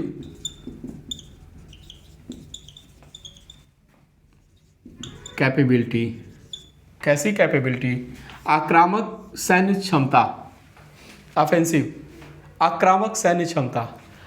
आप राज्यों की सैन्य क्षमता के बारे में आश्वस्त हो सकते हैं, आप उसका गणना कर सकते हैं। देखिए, आप जैसे फोर्ट है, फोर्ट माने क्या होता है? किला। ये ऑफेंसिव है या डिफेंसिव है? ये अटैक करने के लिए किले बनाते हैं कि अपनी सुरक्षा के लिए बनाते हैं? सुरक्षा के लिए। तो ये बाय नेचर क्या है? डिफेंसिव है। जो एयरक्राफ्ट गन है, क्या एयरक्राफ्ट गन, जो एयरक्राफ्ट गन जैसे स्टिंजर मिसाइलें हैं, कंधे, बॉर्डर मूवी देखे हैं, उसमें जेट फाइटर को मार गिराया जाता है कंधे पे लाद करके, है ना। एंटी एयरक्राफ्ट गन होते हैं ना, उसको मारते हैं, लॉन्च करते हैं उसको, तो गिरा देते हैं मार करके। तो ये ऑफेंसिव है कि डिफेंसिव है? एयरक्राफ्ट गन डिफेंसिव है, अपनी सुरक्षा के लिए उसका इस्तेमाल करते हैं ना, ये भी डिफेंसिव है। अच्छा, अब दूसरी तरफ आप देखिए, जो मिलिट्री एयरक्राफ्ट है, मिलिट्री एयरक्राफ्ट, एयरक्राफ्ट का मतलब जहाज होता है ना, जहाज, एयरक्राफ्ट उसको बोलते हैं। मिलिट्री जो सैन्य जहाज है, जैसे एफ सीरीज के F-18, 19, 20, 22 हैं, राफेल, जे सीरीज चीन के पास जो है, ये सब क्या है? ऑफेंसिव है कि डिफेंसिव है? दोनों है। आप, है ना, आप अपनी सुरक्षा भी कर सकते हैं उससे और आक्रमण भी कर सकते हैं, ये दोनों हैं। जो इंटर कॉन्टिनेंटल बैलिस्टिक मिसाइलें हैं, ICBM जिसको बोलते हैं, इंटर कॉन्टिनेंटल बैलिस्टिक मिसाइलें, है ना, अग्नि 5, अग्नि 6, अग्नि 7, इस तरह की ये जो मिसाइल हैं इंटर कॉन्टिनेंटल हैं, ये ऑफेंस के लिए इस्तेमाल करते हैं कि डिफेंस के लिए? ऑफेंस के लिए, ज़्यादातर आप ऑफेंस के लिए। एंटीसेप्टर जो मिसाइलें होती हैं वो डिफेंस के काम में आती हैं, है ना। इंटरसेप्टर जो मिसाइलें होती हैं, यानी शत्रु देश से आने वाली मिसाइलें को क्या करता है? इंटरसेप्ट करता है और उसको डाइवर्ट कर देता है, या तो वापस उसी देश में गिरा देगा, उसकी दिशा को बदल देगा, ऐसे यू टर्न करा देगा।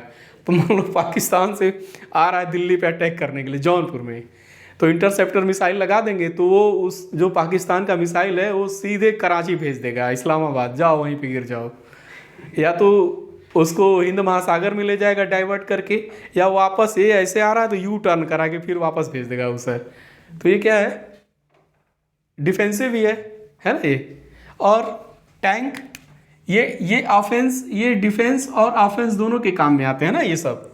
ये क्या है? ऑफेंसिव है। इंटरसेप्टर मिसाइलें क्या हैं?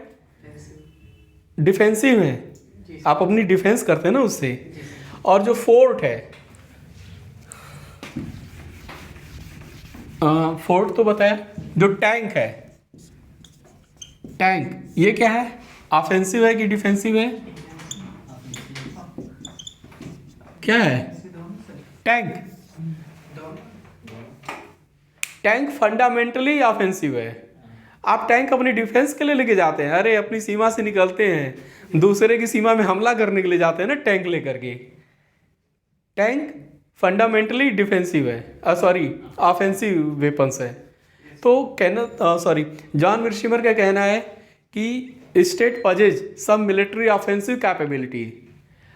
आप समझ सकते हैं कि राज्य जो है, राज्यों के पास किस तरह के हथियार हैं, आप उसकी गणना कर लीजिए, आपको पता चल जाएगा कि वो सुरक्षा चाहते हैं कि आक्रमण करना चाहते हैं।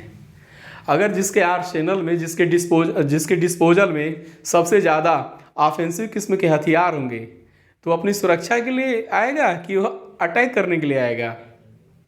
पाकिस्तान के जो शस्त्रागार है, जो उसका आर्म भंडार है, आप उन हथियारों को गिन लीजिए और उनके नेचर को समझ लीजिए।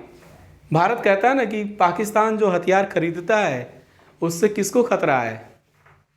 भारत को खतरा है पाकिस्तानी हथियारों से। क्यों? क्योंकि जो पाकिस्तान के हथियार अपने नेचर में क्या है? ऑफेंसिव हैं। अगर वो भारत, उसके लिए, पाकिस्तान के लिए यदि भारत खतरा होता तो फिर पाकिस्तान के पास ज़्यादा मात्रा में किस तरह के हथियार होने चाहिए? डिफेंसिव हथियार होने चाहिए, लेकिन नहीं, वो ऑफेंसिव हथियार रखा है। इसका मतलब क्या है? देर सवेर गाहे बगाहे वो किस पे इस्तेमाल करेगा? भारत पे ही इस्तेमाल करेगा ना, चीन और अमेरिका पे करेगा? भारत पे ही करेगा, है ना। थैंक्स टू जॉन मिर्शिमर कहते हैं कि आप देखिए जो स्ट्रक्चर है, उस स्ट्रक्चर की विशेषताएं क्या है? एनार्की है। उस एनार्किक जो स्ट्रक्चर है उसमें राज्य जो है सम ऑफेंसिव मिलिट्री कैपेबिलिटी रखते हैं, रखते हैं वो। तीसरा है, आप तो इसकी गणना कर सकते हैं। तीसरा अजम्पशन क्या है? इंटेंशन।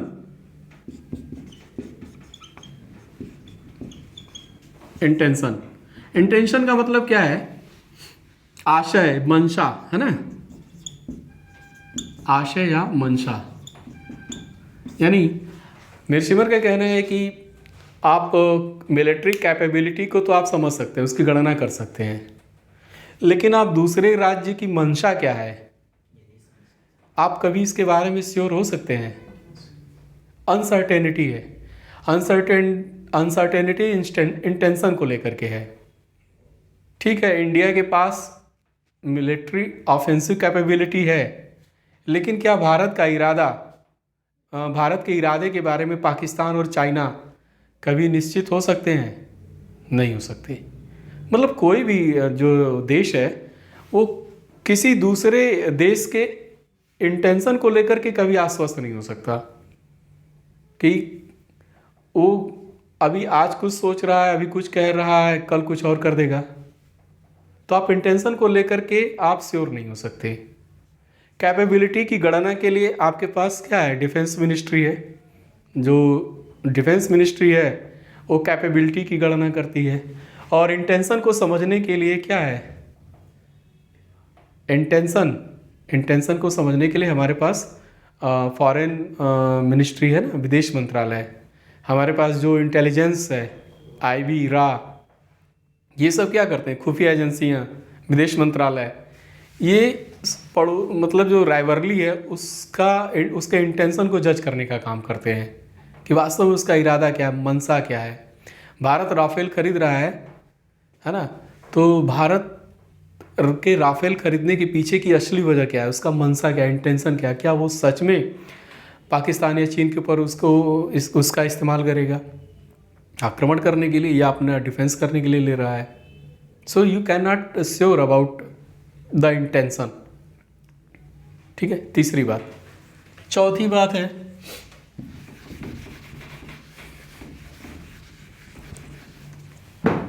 सेल्फ हेल्प या सर्वाइवल।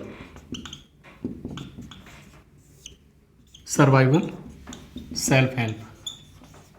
सर्वाइवल यानी अस्तित्व की सुरक्षा, भौतिक अस्तित्व की सुरक्षा चाहते हैं राज्य। ये समझ में आ रहा है? भौतिक अस्तित्व की सुरक्षा। और इसके लिए क्या है? सिस्टम कैसा है? सेल्फ हेल्प है। मिर्शिमर का कहना है कि स्टेट बैलेंसिंग में नहीं जाते हैं, एक दूसरे को बैलेंस करने की पॉलिसी पे नहीं चलते हैं। स्टेट क्या होते हैं ना, जनरली जो सुपर पावर होता है उसका बैंड वैगनिंग बनने, यानी उसका पुछलग्गू राष्ट्र बनने की कोशिश करते हैं। पिछलग्गू का मतलब क्या है? उसके पीछे पीछे चलने वाला। आप पावरफुल हो गए तो कई जो छोटे छोटे हैं वो आपका साथी बन जाएंगे। मतलब एक दादा के साथ रहेंगे तो हम सुरक्षित हैं, हमारे ऊपर कोई अटैक नहीं करेगा। तो मिर्शिमर का कहना है कि state prefer band wagoning rather than balancing, जैसा कि केनेथ वाल्स कहते हैं। तो ये देखिए, ये अंतर हो गया। और चौथी चीज़ है, चौथी होगी, पांचवी चीज़, states are rational actor. Rational का मतलब है तार्किक, यानी जो राज्यों का व्यवहार होता है अंतर्राष्ट्रीय राजनीति में वो कैसा होता है? रणनीतिक होता है, स्ट्रेटेजिकली होता है। यानी राज्य एक दूसरे के साथ जो संबंध में आते हैं बड़े रणनीतिक रूप से काम करते हैं। संबंधों में उनको अपने हित के बारे में पता होता है, वो अवेयर होते हैं कि उनका हित कैसे सधेगा। तो जो राज्य हैं वो बड़े ही स्ट्रेटेजिक तरीके से संबंध में आते हैं। तो आप देखिए, जो स्ट्रक्चर है, जो 5 विशेषताएं मिर्शिमर ने बताया, उसमें 3 बातें उभर करके आ रही हैं। एक बात है एनार्की, दूसरा बात है सर्वाइवल का यानी सेल्फ हेल्प का, और तीसरा क्या है? Power maximiser. कहते हैं कि राज्य को अधिक से अधिक पावरफुल बनने का प्रयास करना चाहिए, मिलिट्री कैपेबिलिटी को बढ़ाना चाहिए, पावर को बढ़ाना चाहिए। क्यों? क्योंकि यदि वो पावर को बढ़ाएंगे, अधिक से अधिक पावरफुल बनेंगे। एक पावरफुल बनने का मतलब यहाँ पे एकदम हेजेमोन दादा बन जाइए, वर्चस्वशाली हो जाइए कि कोई मैच ही ना हो पावर के मामले में, दूसरा कोई मैच ही ना कर पाए, तभी आप सुरक्षित होंगे। यानी सुरक्षा क्या है उनके लिए, जो है सुरक्षा तो चाहते हैं, लेकिन आप कैसे सुरक्षित होंगे? मोर पावरफुल बन करके। आप आक्रामक रहिए, है ना। Offence is the best policy for defence. यदि आप आक्रामक रहेंगे तो आप अपनी सुरक्षा कर लेंगे, लेकिन सुरक्षा के पीछे ही भागेंगे तो सुरक्षा भी नहीं कर पाएंगे। मिर्शिमर कहते हैं कि इतिहास प्रमाण है, इस बात का गवाह है कि जिसने पहले युद्ध को छेड़ा है वही जीता है, जो बाद में रिस्पॉन्ड किया है वो हारा है, अक्सर हारा है। आप इनिशिएट करिए, आप पहल करिए, आप जीतेंगे, है ना। आप एकदम पावरफुल बनिए। आपकी भौतिक सुरक्षा तभी संभव है जब दूसरा कोई पावरफुल हो ही ना। डिस्ट्रॉय कर दीजिए, ख़त्म कर दीजिए सामने वाले को, हेजेमोन। तो आप देखिए हेजेमोन बनने का पीछे है। मिर्शिमर इस बात को मानते हैं कि ग्लोबल हेजेमोन पॉसिबल नहीं है, कि पूरा वैश्विक स्तर का हेजेमोन बन जाइए। एक तरफ स्टेटस कोइस्ट पावर है जो व्यवस्था को बनाए रखना चाहेगा, और दूसरी तरफ रिविजनिस्ट पावर है जो व्यवस्था को बदलना चाहेगा। तो ऐसे में क्या होगा? टकराहट बढ़ेगा और युद्ध असंभावी होगा। यही ट्रेजेडी है, tragedy of great power politics. यानी war is inevitable between China and USA, क्योंकि दोनों में से कोई भी ग्लोबल हेजेमोन नहीं बन पाएगा। जब दोनों में से कोई भी ग्लोबल हेजेमोन नहीं बन पाएगा तो अधिक से अधिक क्या होगा? रीजनल हेजेमोन बनेगा। छोटा पावर है तो फिर युद्ध होते रहेंगे। अभी आप देखिए डोनाल्ड ट्रंप के समय में देखिए खूब ट्रेड वार हो गया था, है ना। अमेरिका जो है चाइना को कंटेनमेंट की पॉलिसी पे चला। मिर्शिमर ने कहा कि जो आप सोचते हैं कि जो राइजिंग चाइना है, चाइना का जो उभार है वो पीसफुल है, नहीं, नो। वो अमेरिका ने जो व्यवस्था दिया उस व्यवस्था को चैलेंज करेगा, बदलेगा, बदलने की कोशिश करेगा। तो फिर क्या करना होगा? चाइना का जो राइजिंग है, क्या अमेरिका को उसको राइज होने देना चाहिए, उसको शक्तिशाली बनने देना चाहिए, या जो स्वयं अमेरिका के लिए ही खतरा है, या फिर चाइना को कंटेन करना चाहिए, उसे रोकने यानी उसे शक्तिशाली होने से रोकने की नीति पे चलना चाहिए, उसको कमज़ोर बनाने की नीति पे चलना चाहिए? क्या पॉलिसी है? जो विदेश नीति के संचालक हैं, अमेरिकन फॉरेन पॉलिसी मेकर्स हैं, उनके सामने क्या चॉइस छोड़ता है मिर्शिमर? क्या आप आक्रामक पॉलिसी बनाइए? ये मत सोचिए कि चाइना का जो उभार है वो पीसफुल है, नो। वो अमेरिकन वर्चस्व को क्या करेगा? जगह जगह क्या करेगा? चैलेंज करेगा।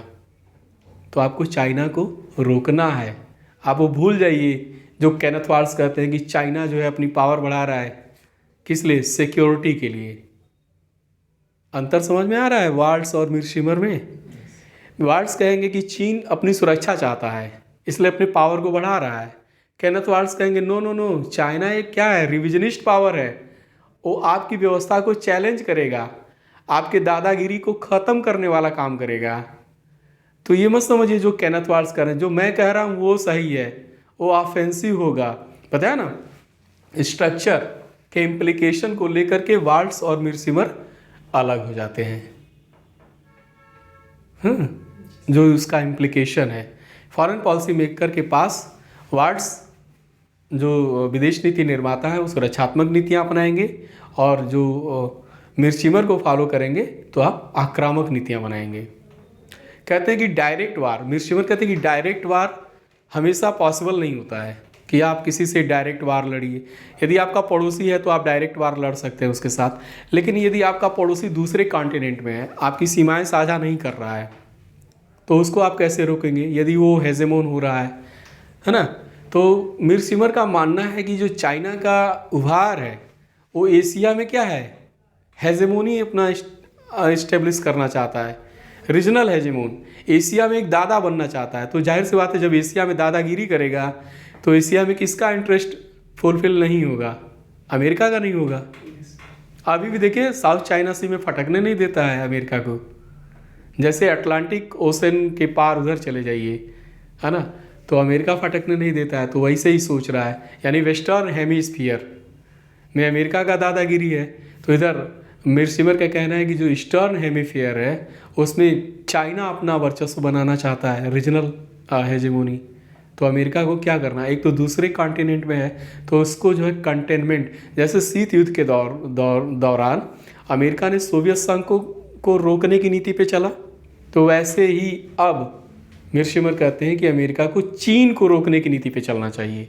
पॉलिसी ऑफ कंटेनमेंट, है ना, की नीति अपनाए चीन को रोकने के लिए। ठीक है, तो कैसे बताता है कि यदि आपका राइवरली यानी जो रिविजनिस्ट पावर है दूसरे कॉन्टिनेंट में है तो उसके लिए कुछ अलग पॉलिसी अपनाइए, कुछ वो विकल्प देता है। क्या है उसको भी देख लीजिए, है ना। जो हेजेमोन है, हेजेमोन और एक है चैलेंजर। हेजेमोन जो वर्चस्व बनाने की बात कर रहा है, जो स्टेटस कोइस्ट है, और चैलेंजर जो रिविजनिस्ट है, हेजेमोन को चुनौती देने वाला है ना। यदि ये यूएसए है और ये क्या है, चाइना। कहता है कि यदि चैलेंजर दूसरे कॉन्टिनेंट में है तो कुछ डायरेक्ट वॉर पॉसिबल नहीं है, तो कुछ विकल्प देता है, पॉलिसी चॉइस। पहला है उसने कुछ विकल्प दिए कि आप कैसे जो है चैलेंजर को रोकेंगे। तो पहली बात बताता है बक पासिंग। बक पासिंग, बक माने क्या होता है, बक बतख, बतख को पास करना। तो बतख को पास करने का यहाँ पे क्या भाव है, बतख को पास करने का मतलब है कि इस व्यवस्था को बनाए रखने का जो बर्डन है वो जो है दूसरे पर टालिए, उसको दीजिए दूसरे पर भी।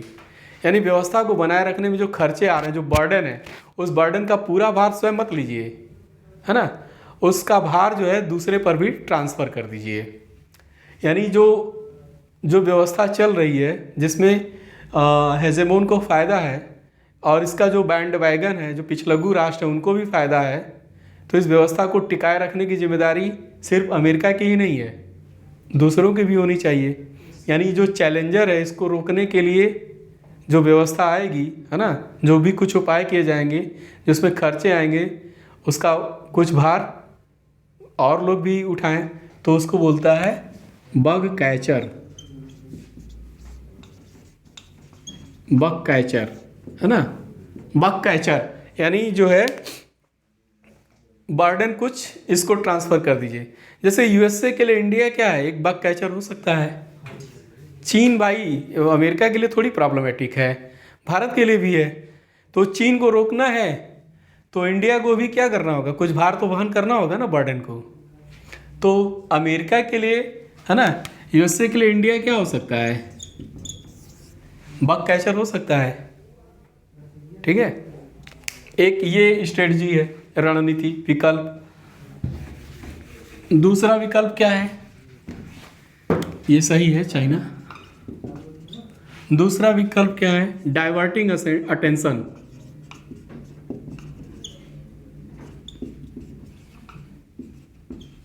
डाइवर्टिंग अटेंशन किसका, चैलेंजर का। चैलेंजर के अटेंशन को, ध्यान को डाइवर्ट करना है। इधर देखिए, जो चैलेंजर है इसके ध्यान को क्या करना है, डाइवर्ट करना है। किधर, बग कैचर की ओर। यानी हेजेमोन को कैसा बर्ताव करना चाहिए चैलेंजर को लेकर के, उसको आप आश्वस्त करिए कि वो आपके लिए खतरा नहीं है। असली खतरा कौन है, बग कैचर है। आप उसका ध्यान बग कैचर की ओर डाइवर्ट कर दीजिए ताकि जो चैलेंजर है उसका ध्यान यहाँ से हट जाए, है ना, स्ट्रेटजिक तरीके से उसका ध्यान यहाँ से हट जाए, तो उसका ध्यान कहाँ पे चला जाए, चैलेंजर का ध्यान बग कैचर पे चला जाए। ठीक है। तीसरा जो स्ट्रेटजी है, थर्ड स्ट्रेटजी है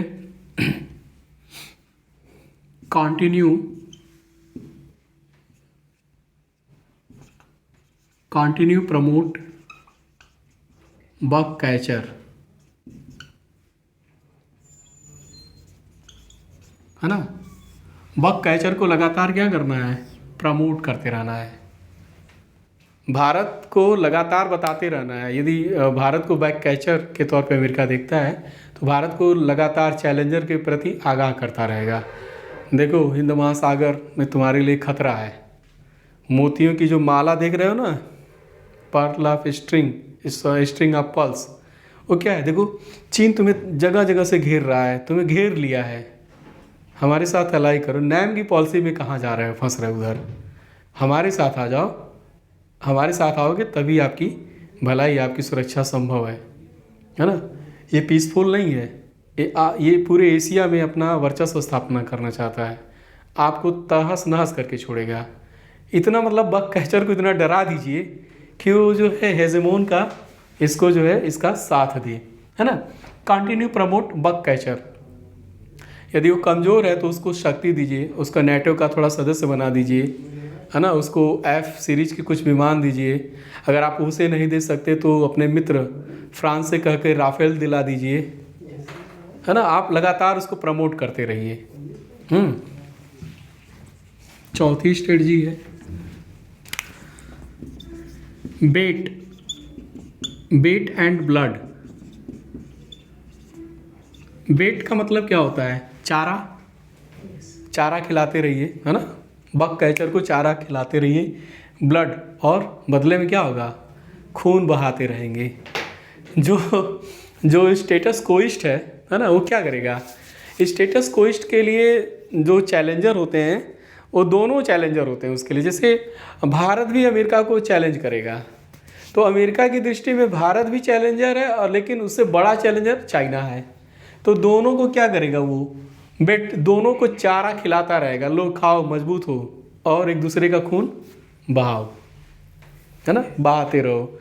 अब आप देखिए, खाड़ी युद्ध के समय में जो ईरान और इराक के बीच में हुआ था, उसमें यूएसएसआर और ये यूएसए दोनों क्या कर रहे थे? एक दूसरे को चारा खिला रहे थे ताकि वो एक दूसरे का खून बहाते रहें, है ना। यानी अगर चैलेंजर अमेरिका के लिए चैलेंजर चाइना है, बक कैचर इंडिया है, तो दोनों को इस तरह से जो है चारा खिलाएगा ताकि दोनों एक दूसरे के खिलाफ लड़ाई करें। आज लद्दाख जैसी स्थितियां हमेशा बनी रहें, है ना। दोनों एक दूसरे का खून बहाते रहे तो दोनों क्या होंगे? अंततः कमज़ोर होंगे, और बाद में जब दोनों कमज़ोर हो जाएंगे तो दोनों को दबोच लेंगे। आप सी पानीपत का जो युद्ध हुआ था 1526 में, ना, बाबर और इब्राहिम लोदी के बीच में, तो उसमें बाबर और इब्राहिम लोदी के बीच में वो पानीपत का युद्ध हुआ 1526 में। राणा सांगा ये सोच रहे थे कि दोनों लड़ें उसी में, इब्राहिम लोदी की भी शक्ति है जो है कम हो और बाबर की भी कम हो, दोनों एक दूसरे से लड़ करके अपनी शक्ति ख़त्म कर लें, तो फिर बाद में हम दोनों को जो है दोनों को जो है हम जीत लेंगे। लेकिन हुआ उल्टा, है ना, बाबर ज़्यादा तेज निकला। तो आप समझिए, बेटिंग एंड ब्लड का मतलब है कि फीड करना, चारा दिलाना, मजबूत दोनों को बनाए रखिए ताकि दोनों एक दूसरे का खून बहा बहा करके कमज़ोर हो जाएं, और बाद में आप दोनों को आप निचोड़ लीजिए, ठीक है। और पांचवी स्ट्रेटजी है ब्लड लेटिंग।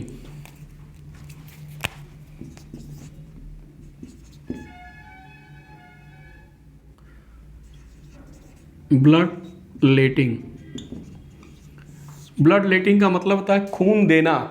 यदि खून बह जा रहा है किसी का तो आप खून दे दीजिए उसको। यानी कहने का मतलब है कि आप जो युद्ध है, संघर्ष है, वो लंबे समय तक जारी रहे, है ना। लंबे समय तक जारी रहेगा चैलेंजर और बक कैचर के बीच में, तो जा करके ये जो हेजेमोन है इसका हित सधेगा। Prolong the conflict. Blood letting यानी खून देने का मतलब ये है। कुछ स्ट्रेटजी उन्होंने बताया, जॉन मिर्शिमर ने, कि यदि चैलेंजर डिफरेंट कॉन्टिनेंट में है तो ये उपयुक्त नहीं है कि आप उसके साथ सीधे वार पे जाइए। क्या करना है आपको? कुछ स्ट्रेटजी है उसका फॉलो करना है। ये स्ट्रेटजिकल ऑप्शंस हैं, आप जो भी उपयुक्त लगे स्ट्रेटजी आप अपना लीजिए। तो इट्स ऑल अबाउट जॉन मिर्शिमर। एक नव यथार्थवादी हैं जोसेफ ग्रीको, उनको देखेंगे, और अगले वीडियो में और साथ ही साथ हम यह भी देखेंगे कि जो थर्ड वर्ल्ड रियलिज्म है उसे भी समझने का प्रयास करेंगे, चाहे वो मोहम्मद अय्यूब का हो और चाहे अमिताभ आचार्य का हो, और एक और है न्यू क्लासिकल रियलिज्म है, रियलिस्ट फरीद जकारिया का। मुझे लगता है कि एक लेक्चर वीडियो में कंप्लीट हो जाएगा। ग्रीको के बाद, अभी इसमें ग्रीको बचे हैं, ग्रीको के बाद यानी जो नेक्स्ट लेक्चर वीडियो होगा उसमें ग्रीको, और ग्रीको के बाद नियो क्लासिकल जो रियलिस्ट हैं फरीद जकारिया, उनको भी देखेंगे थोड़ा सा। और उसके बाद तीसरी दुनिया के देशों का जो यथार्थवाद है उसे भी देखने का प्रयास किया जाएगा इन ब्रीफ। और रियलिज्म पे हमारा जो लेक्चर है वो कंप्लीट हो जाएगा। As far as concern IAS PCS UGC NET JRF का जो रिक्वायरमेंट है उसके मुताबिक वहाँ जो है वो कंप्लीट हो जाएगा हमारा पूरा वीडियो लेक्चर मिला करके। आई होप सो कि आज जो है केनेथ वार्ड्स और जॉन मीरशिमर का नव यथार्थवाद यानी स्ट्रक्चरल रियलिज्म आप लोगों को समझ में आया होगा। Thank you.